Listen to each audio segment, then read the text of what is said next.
AutoLine at CES is brought to you by ETAS, Gentex, Intrepid Control Systems, Magna, and by Yazaki Innovations.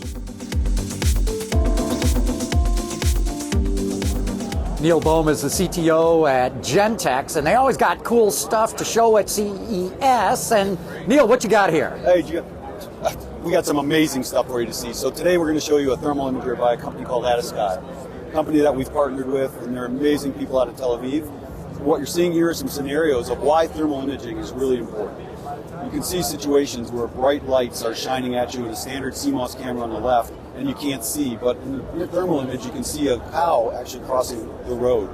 Here you have a situation of fog, and a situation of a person standing on the side you can barely see with the dense fog, but in a thermal image you can see the person very clearly.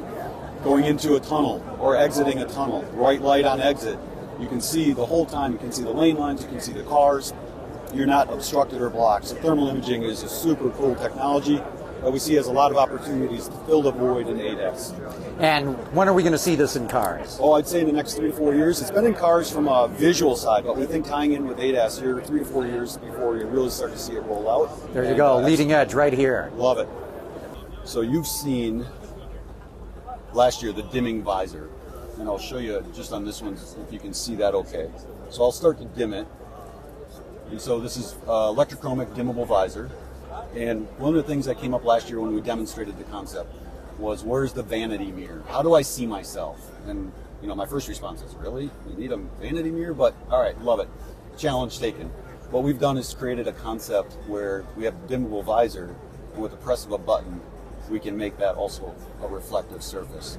So now you have a dimmable device that also can be a mirror or not a mirror with the press of a button.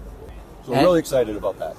No doubt about it. What else do you have in this car? So this car is also equipped with a bunch of other concepts and technologies. We also have our camera monitoring system on the vehicle, so replacing the outside mirrors with cameras, utilizing some curved OLED displays to provide the side vision.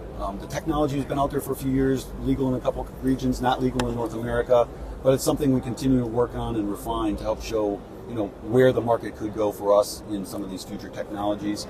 We also have a thermal imaging on here, thermal imaging system. That's the one from Sky, our partnership with Sky. We've implemented a thermal camera for forward vision and one also for rearward vision. So to provide, dark country roads where we live sometimes in Michigan, it's really hard to see behind you when it's really dark outside. And when you're backing up, your backup lamps aren't always the best at illuminating. A thermal imager does a phenomenal job of showing you actually what's behind you. And it's very, very simple, and we display it on our full display mirror just like another camera. So another one of the technologies that we've been demonstrating here is driver monitoring and in-cabin monitoring systems.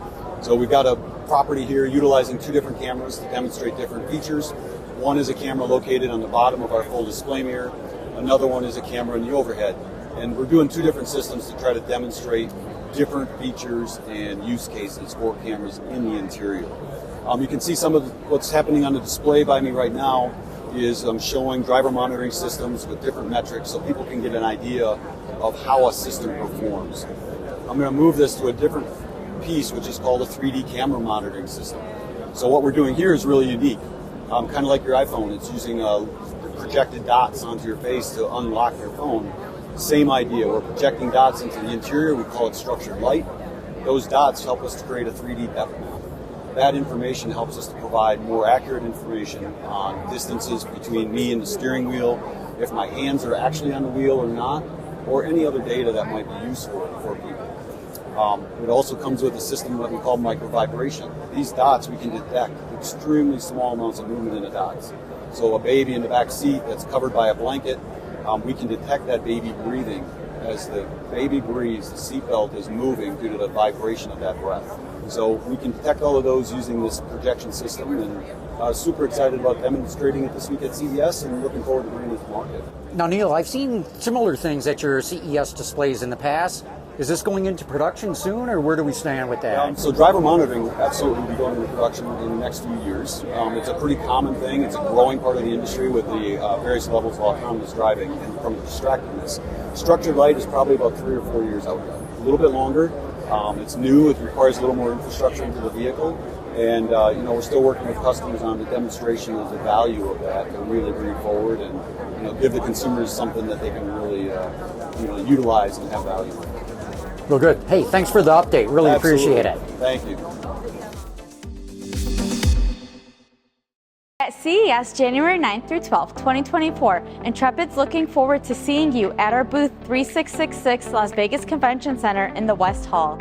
We'll be demonstrating the latest and greatest in software-defined vehicles and zonal architectures, automotive Ethernet technologies like 10-base T1S and multi-gigabit. See you at CES 2024 Las Vegas Convention Center in West Hall booth 3666 or visit intrepidcs.com/sales.